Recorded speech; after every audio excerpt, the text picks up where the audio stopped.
Le problème, c'est que la FST passe désormais plus de temps à aider les patients à se justifier et à faire recours auprès de l'assurance invalidité qu'à inventer, développer et adapter des solutions technologiques. Au lieu de soutenir les personnes concernées qui font face à des obstacles physiques, l'AI, au fil de ses révisions successives, y a ajouté des obstacles administratifs. C'est d'autant plus difficile à comprendre que les moyens technologiques auxiliaires ne représentent même pas un demi% de son budget total. De plus, la Suisse est un pays riche à la pointe de la microtechnique, tout pour être exemplaire. Aujourd'hui pourtant, la situation du handicap physique est moins bonne ici que dans de nombreux pays qui nous entourent. Au mois de mai 2005, Marcel Hofstetter et sa femme Christiane font une balade à moto. Un véhicule fait un dépassement dangereux.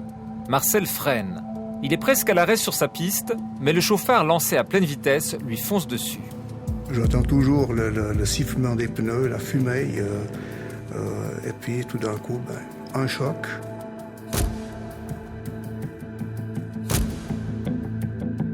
Je me suis retrouvé par terre, le pantalon était ensanglanté, je n'avais plus aucune sensation dans la jambe. Donc là, je me suis dit que la jambe, elle était, je pense, à 80% perdue. Christiane est également blessée. Le couple de motards est transporté à l'hôpital.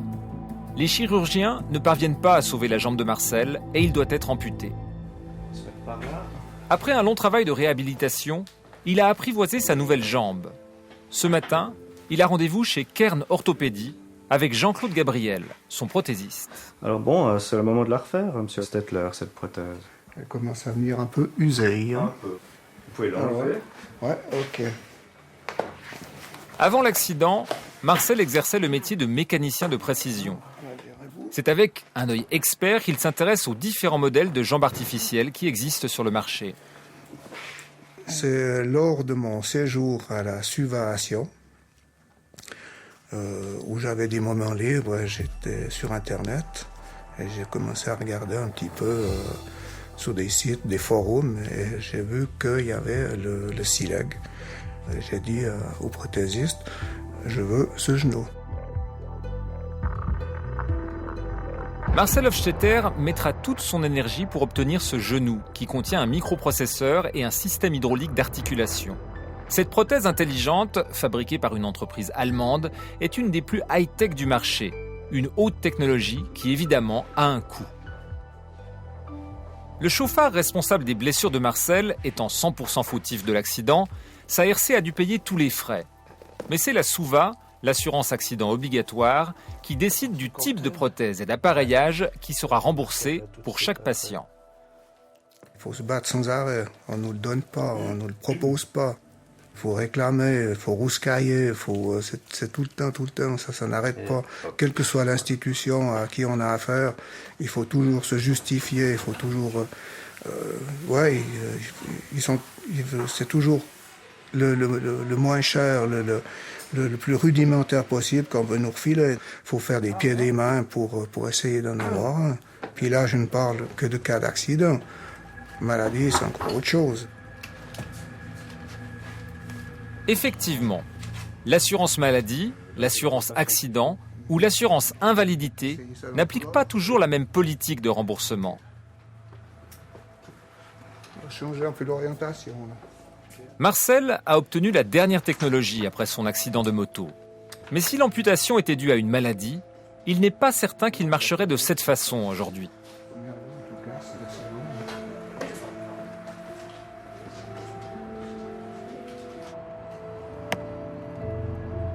Daniel Gonzalez a 18 ans.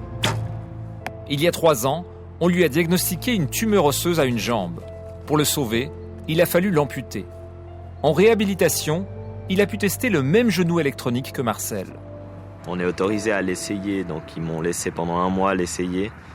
Et puis pendant ce mois, j'ai vraiment bien pu marcher, j'ai pu descendre des escaliers en alterné, les descentes c'était hyper facile et tout. Et puis du coup après ils me l'ont enlevé, on a fait la demande et ils nous ont refusé. Ils payent des choses assez chères à des gens qui sont déjà moins actifs que moi, tout ça. Et puis alors moi juste parce que je suis étudiant et puis que je bouge, que je suis censé pas bouger beaucoup, étant donné que je suis toute la journée en cours, ils veulent pas encore me l'accepter. Pour les fonctionnaires de l'assurance invalidité, si Daniel était vigneron ou boulanger, ce serait peut-être différent. Mais comme étudiant, il doit se contenter d'une simple prothèse mécanique. Son seul avantage est de coûter 2 fois moins cher que la version électronique. La Suisse a beau être un des pays les plus riches du monde, elle se classe parmi les moins généreuses en matière de remboursement de ces technologies qui allègent pourtant le handicap. La Suisse est à la traîne parce que là il dit qu'il met à disposition un moyen auxiliaire simple et adéquat. Qu'est-ce que c'est simple et adéquat? Je veux dire, en 1900, une prothèse avec un pilon comme le messager boiteux, c'était simple et adéquat. Aujourd'hui, je pense qu'on pourrait quand même faire bénéficier les gens d'une prothèse dite intelligente. Sur la gauche, Marcel descend normalement en déroulant un pied après l'autre. Daniel, lui, est contraint de bloquer son articulation. Pour l'instant, ça va parce que je suis jeune et puis j'ai encore de bonnes réactions, mais je suis déjà tombé. Un genou mécanique demande une concentration permanente. Je ne comprends pas que tous les amputés fémoraux n'aient pas un genou comme ça. L'assurance invalidité a la responsabilité des sommes qu'on lui confie. Mais refuser le progrès à un jeune homme n'est pas forcément un bon calcul économique. À long terme, je pense que c'est un mauvais calcul parce que ces patients finissent par avoir des problèmes sur le membre du côté opposé. Je parle d'arthrose, de problèmes d'articulation de genoux, de cheville, de hanche, des problèmes de dos. Donc tout ça, ça sera de toute façon répercuté sur les assurances sociales.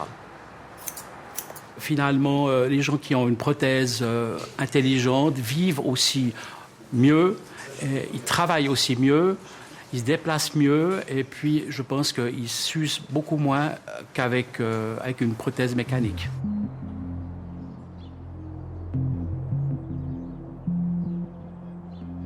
Marcel et Christiane n'ont pas renoncé à leur passion pour la moto. S'ils n'ont pas entièrement retrouvé leur vie d'avant l'accident, ils ont au moins repris la route. Daniel, lui, est de la génération robotique, informatique et nanotech.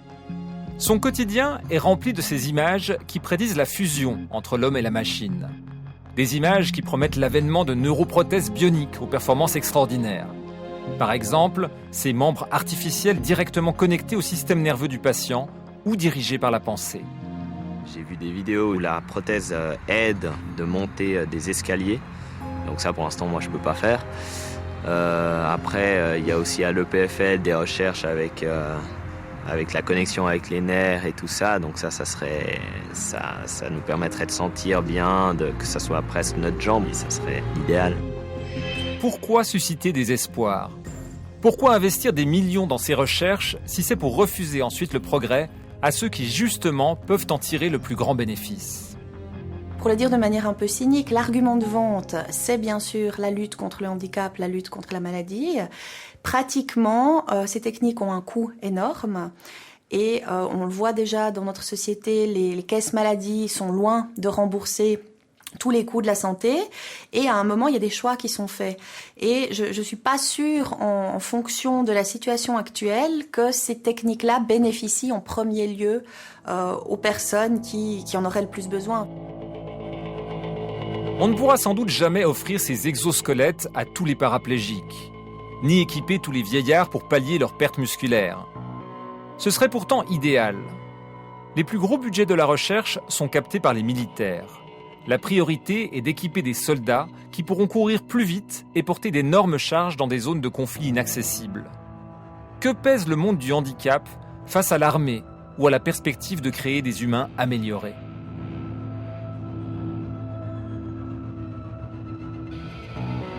Les neuroprothèses, c'est un champ qui est déjà largement exploré en laboratoire. C'est même un champ qui a de gros financements.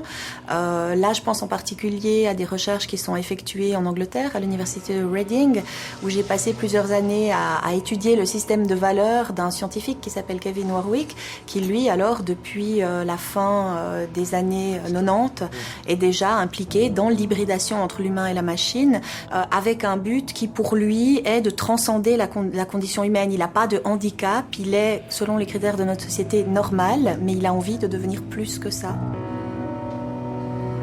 Si on vous proposait d'améliorer vos performances, vous prendriez ?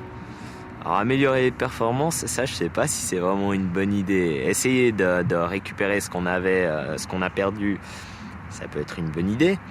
Mais du moment où on peut améliorer nos performances, c'est peut-être stupide, mais moi j'aurais peut-être peur qu'il y ait des gens qui sont plus juste pour avoir de meilleures performances.